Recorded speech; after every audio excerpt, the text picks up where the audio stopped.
pelajaran hari ini dengan berdoa. Silakan ketuanya untuk memimpin doa. Semua siap, berdoa mulai. Bismillahirrahmanirrahim.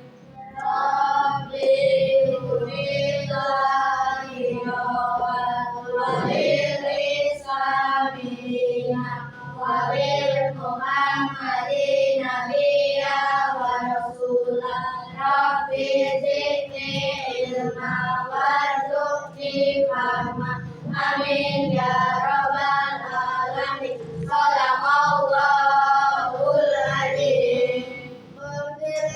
Beri salam kepada Bapak Guru. Assalamualaikum warahmatullahi wabarakatuh. Waalaikumsalam warahmatullahi wabarakatuh. Silakan duduk kembali. Baik anak-anak, untuk memotivasi kalian untuk lebih semangat, hari ini kita mulai dengan ice breaking dulu ya. 1, 2, 3. Luar biasa, anak Indonesia hebat. Pertama bangun pagi, kedua beribadah, ketiga olahraga, makan sehat bergizi. Jangan lupa untuk gemar belajar. Mari bermasyarakat di lingkungan sekitar. Jika malamku tiba, tidurlah tepat waktu. Itulah tujuh tanda anak Indonesia hebat. Mari kita lakukan. Mari kita lakukan. Belajar Pancasila, beriman dan bertakwa pada Tuhan Yang Esa dan berakhlak mulia, berkepentingan global, gotong royong mandiri, kreatif dan bernalar kritis. Oke. Untuk lebih semangat lagi kayaknya kita tepuk semangat dulu ya, supaya nanti belajarnya bisa lebih semangat, bisa lebih nyambung dan mudah dicerna. Oke, tepuk semangat. Dang dang dang, ding ding ding, dung dung dung, dang dang dang, ding ding ding, dung dung dung, se, aha aha, nah, aha aha, nah, semangat. Oke, terima kasih. Baik, kita mulai pelajaran hari ini. Topik kita hari ini adalah mengenal kecerdasan artifisial. Namun sebelum saya memulai menjelaskan lebih lanjut, mungkin di antara kalian tidak asing dengan kata-kata kecerdasan artifisial. Oke, siapa yang tahu apa yang dimaksud dengan kecerdasan artifisial? Silakan saya kasih waktu 3 detik. Ada? Baik, kalau nggak ada akan langsung saya jelaskan apa sih yang dimaksud dengan kecerdasan artifisial. Jadi kecerdasan artifisial itu adalah teknologi buatan yang dapat membuat komputer atau mesin melakukan tugas seperti berpikir, belajar, melakukan tugas, serta mengambil keputusan sendiri yang mirip dengan kebiasaan yang dilakukan oleh manusia. Apa saja contoh-contoh dari teknologi yang menggunakan kecerdasan artifisial? Banyak sekali ya. Itu adalah benda-benda yang berbau teknologi modern, yang dimana teknologi-teknologi tersebut dengan cepat membantu kebutuhan hidup manusia. Dengan adanya teknologi-teknologi serta aplikasi-aplikasi tersebut, maka apa yang menjadi kebutuhan kita akan mudah terpenuhi. Nah, di antara teknologi-teknologi tersebut, seperti yang ada di depan, ada handphone, kemudian di sini ada laptop atau komputer, dan ini semua akan membantu meringankan pekerjaan kita, membantu meringankan apa yang kita inginkan dalam misalnya pembelajaran. seperti kalian kemarin ketika melakukan ujian asesmen ya ANBK atau asesmen nasional berbasis komputer. Di sana kemarin kita sudah melakukan berbagai macam soal, menjawab soal dari literasi, numerasi ataupun sulinjar. Itu adalah suatu contoh kecil dari kecerdasan artifisial. Dari sana kita bisa tahu, oh ternyata ini teknologi membantu saya dalam menyelesaikan berbagai masalah. Selain itu juga ada aplikasi-aplikasi pendukung yang bisa membantu kita. Misalnya contoh lain di handphone, ada aplikasi Google.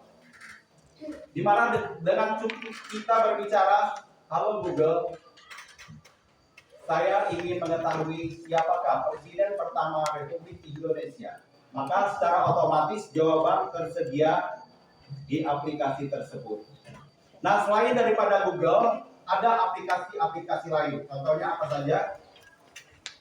Silakan.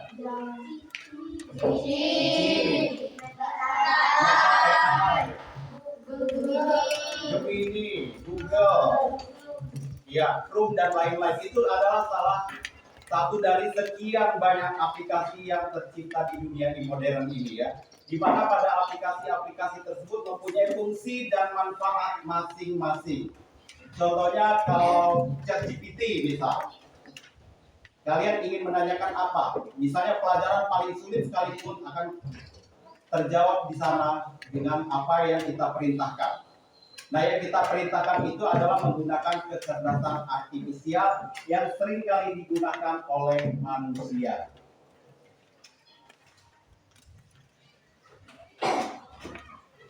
Nah, dan tak bisa dipungkiri bahwa kecerdasan artifisial itu adalah buatan manusia, ya. Kecerdasan artifisial itu adalah buatan manusia. Dan gunanya untuk mempermudah kegiatan manusia itu sendiri dan tak bisa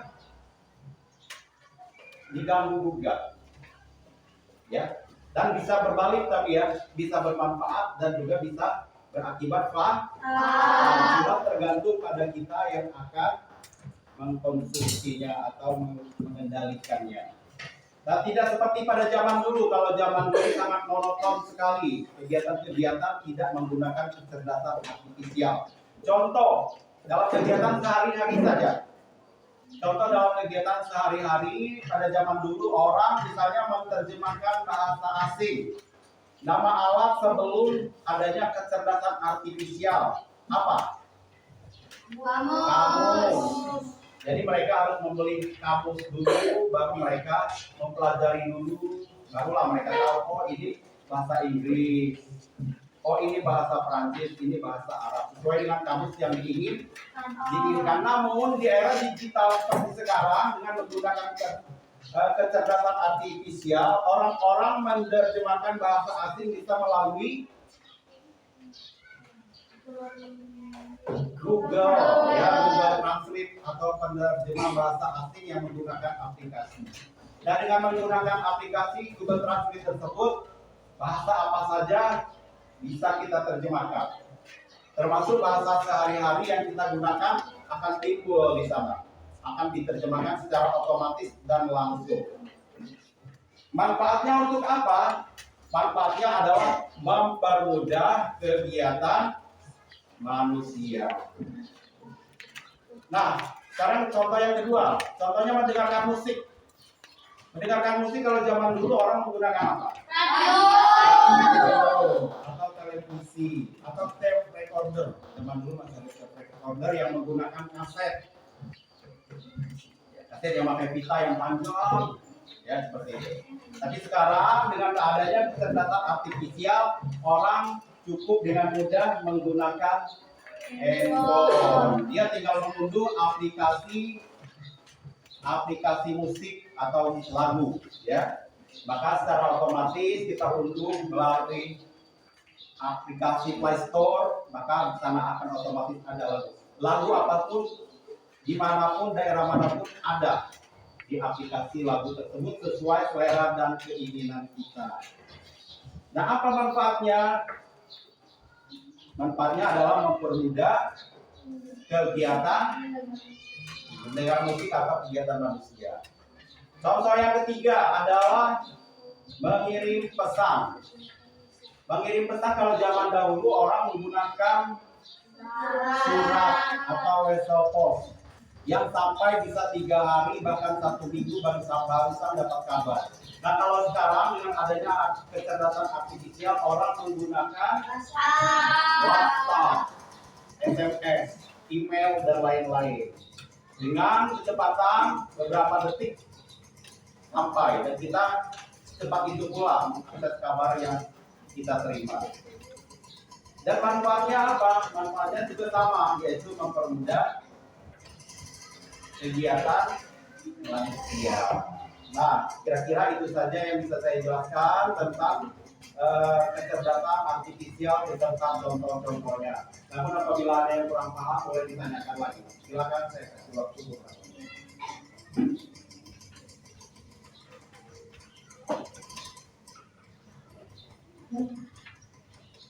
Silakan Mbak. Nggak usah malu-malu bertanya. Baik, kalau udah paham semua, di sini ada tugas untuk evaluasi mengenai apa yang telah saya sampaikan tadi. Kita ada 4 kelompok ya. Kelompok pertama, kelompok kedua, kelompok ketiga, dan kelompok keempat. Silakan kerjakan lembar tugas ini, kerjakan dengan baik dan bekerja sama antar kelompok, dijawab dengan benar.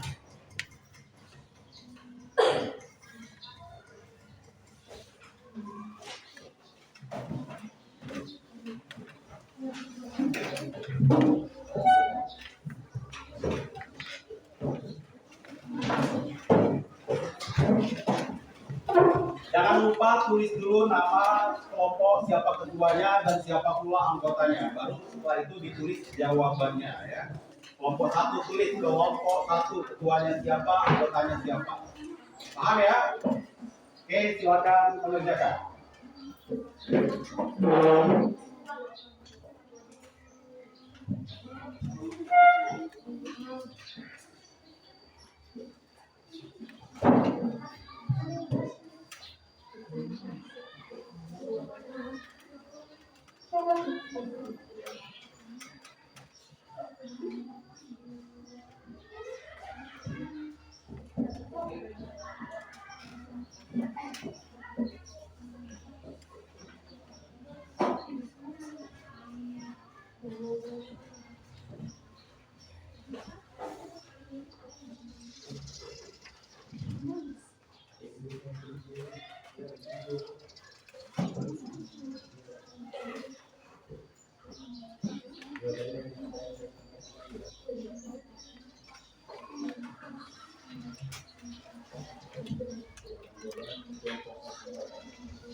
Sudah?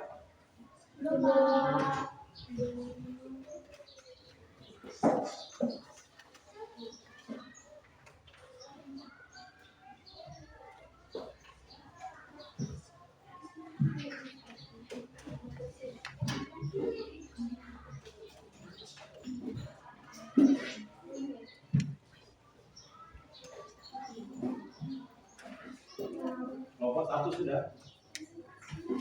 Oke, kelompok yang sudah boleh dikumpulkan ke depan.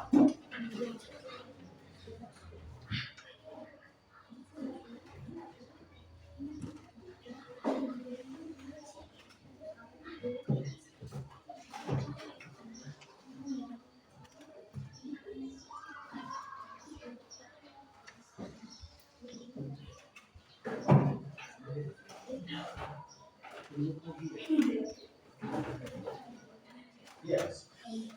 Jawab.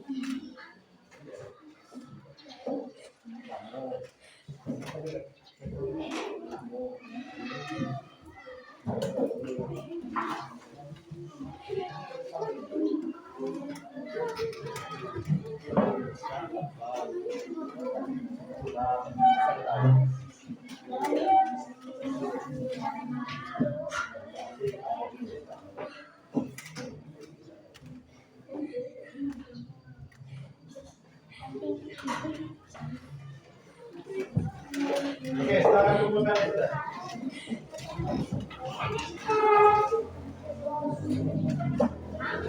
Dari kelompok, iya. Kasih semangat dong buat kelompok 4 yang sudah dua.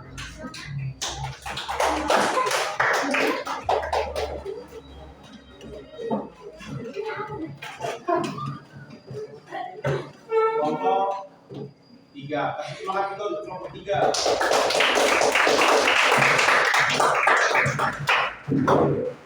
Kelompok, ya kasih semangat buat kelompok 2.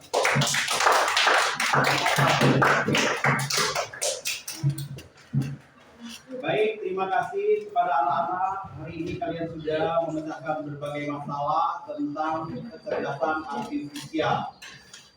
Di mana pada kecerdasan artifisial ini adalah kecerdasan buatan manusia dan digunakan oleh manusia. Jadi dapat kita simpulkan pada pelajaran tentang kecerdasan artifisial ini adalah bahwa yang dinamakan dengan kecerdasan artifisial itu adalah teknologi buatan yang dapat membuat komputer atau mesin melakukan tugasnya seperti berpikir, belajar, atau mengambil keputusan yang mirip dengan yang biasa dilakukan oleh manusia. Ya, jadi pada intinya kecerdasan artifisial itu mirip dengan pikiran manusia. Dia belajar dari informasi yang diterimanya.